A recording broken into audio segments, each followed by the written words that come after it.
Hi everyone. आज का question हमारा रिफ्लेक्शन थ्रू स्फेरिकल सरफेस से रहेगा।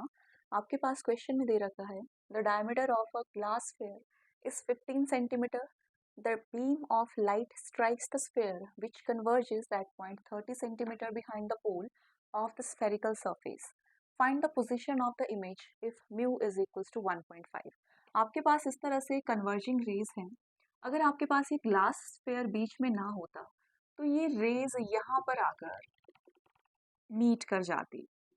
ठीक है, ये आपके पास क्वेश्चन में दे रखा है कि अगर आप इस ग्लास फेयर को हटा दोगे तो पोल से 30 सेंटीमीटर पर आपकी रेज कन्वर्ज होती। ठीक है, यहाँ पे आपकी इमेज इमेज बनती।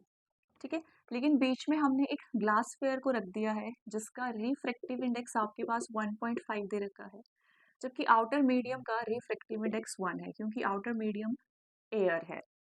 ठीक है, जो आपके पास ग्लास है, ग्लास का डायमीटर 15 सेंटीमीटर के इक्वल दे रखा है, यानी कि सेंटर यहाँ पर सेंटर से लेकर पोल तक का डिस्टेंस रहेगा 15/2 सेंटीमीटर के इक्वल। ठीक है, so radius of the curvature होगी 15/2 दैट इज 7.5 सेंटीमीटर के इक्वल। ठीक है, राइट। सो अब देखो बेटा, यहाँ पे रेज रेयरर टू डेंसर में जा रही है, यानी कि यहाँ पर रिफ्लेक्शन होने वाला है। रेज जो है रेयरर से डेंसर की तरफ जा रही है, तो हम फॉर्मूला यूज करेंगे μ2/v minus μ1/u is equals to μ2 minus μ1/r का। ठीक है, जब रेज रेयरर टू डेंसर पर जाएं तो हम इस फॉर्मूले का यूज करते हैं। ठीक है, where μ1 is the refractive index of the rarer medium and μ2 is the refractive index of the denser medium। ठीक है, μ1 जहां से रेज आ रही हैं, μ1 आपके पास रेयर मीडियम है और जिसका रिफ्रैक्टिव इंडेक्स 1 दे रखा है, एयर है और एयर का रिफ्रैक्टिव इंडेक्स 1 होता है। ठीक है, रेज जो है वो एंटर हो रही है ग्लास में, ग्लास आपके पास डेंसर मीडियम है और डेंसर मीडियम का रिफ्रैक्टिव इंडेक्स 1.5 दे रखा है। ठीक है, अब देखो बेटा, ये जो डायरेक्शन है ये इंसिडेंट रेज की डायरेक्शन है। ठीक है, तो पोल से लेकर सेंटर यानी कि रेडियस ऑफ कर्वेचर आपके पास पॉजिटिव होगा। ठीक है, आर की वैल्यू हम प्लस 7.5 के इक्वल कंसिडर करेंगे। So radius of curvature is plus 7.5 centimetre. ठीक है, अब देखो बच्चे, ये आपके पास इंसिडेंट रेज हैं और मैंने आपको बताया है कि जहाँ पे जिस पॉइंट पर इंसिडेंट रेज कन्वर्ज होती हैं उस पॉइंट पर अपना ऑब्जेक्ट बनता है। ठीक है, जैसे आपके पास मान लीजिए कोई प्लेन मिरर है, इस पर इंसिडेंट रेज इस तरह से फॉल होंगी। ठीक है, इस प्लेन सरफेस से रिफ्लेक्ट बैक होकर ये इस पॉइंट पर इमेज का फॉर्मेशन करेंगी। ठीक है, अब ये है रिफ्लेक्टेड रेज जहाँ पर मीट हों वहाँ पे इमेज बनता है, लेकिन जहाँ पर इंसिडेंट रेज का मीटिंग होता है वहाँ पे ऑब्जेक्ट बनता है। ठीक है, यहाँ पर ये है आपके पास इंसिडेंट रेज इस पॉइंट पर आकर मीट हो रही हैं, यानी कि पोल से ऑब्जेक्ट का डिस्टेंस रहेगा 30 सेंटीमीटर। ठीक है, अब इंसिडेंट रेज का डायरेक्शन ये है, जबकि जो ऑब्जेक्ट है वो 30 सेंटीमीटर पर ही फॉर्म हो रहा है, यानी कि ऑब्जेक्ट डिस्टेंस होगा प्लस 30 सेंटीमीटर। ठीक, अब हमने सारी वैल्यूज इस फॉर्मूले में पुट करनी है और उससे हमें फाइनल इमेज की वैल्यू मिल जाएगी। ठीक है, so mu two is 1.5 over V हमें नहीं पता, म्यू1 आपके पास 1 है and object distance is 30 centimetre.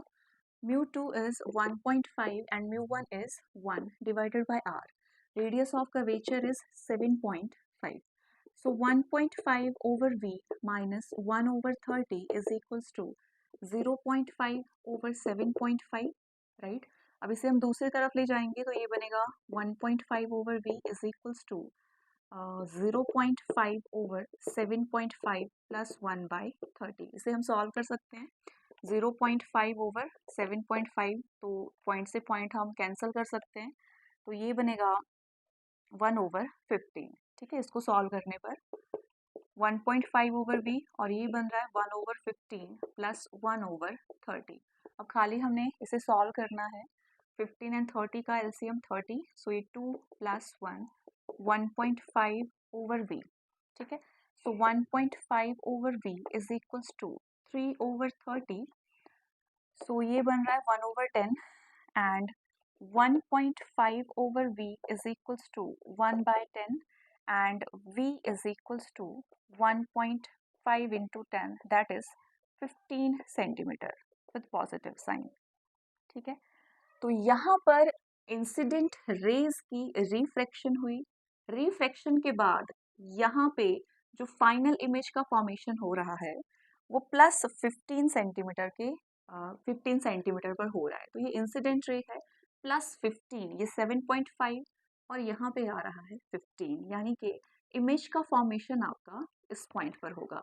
ठीक है, जो वी का फॉर्मेशन होगा, इमेज का फॉर्मेशन पोल से इस पॉइंट पर रहेगा। ठीक, अब इसका रे डायग्राम हम देख लेते हैं। इस पॉइंट पर रेज इंसिडेंट हो रही हैं। अगर मैं इस पॉइंट पर इस तरह से नॉर्मल बना देती हूँ, इंसिडेंट रे रेयरर मीडियम में एंगल ऑफ इंसिडेंस आई बना रही है। हमें पता है कि रेज जब भी रेयरर टू डेंसर जाती हैं टुवर्ड्स द नॉर्मल बेंड हो जाती हैं। ठीक है, तो rays towards the normal bend हो जाएंगी और इस पॉइंट पर आकर मीट कर जाएंगी। ठीक है, सेम यहाँ पर भी हो रहा होगा। यहाँ पे अगर मैं एक नॉर्मल ड्रॉप कर देती हूँ, so incident ray angle of incidence form कर रही है इस पॉइंट पर।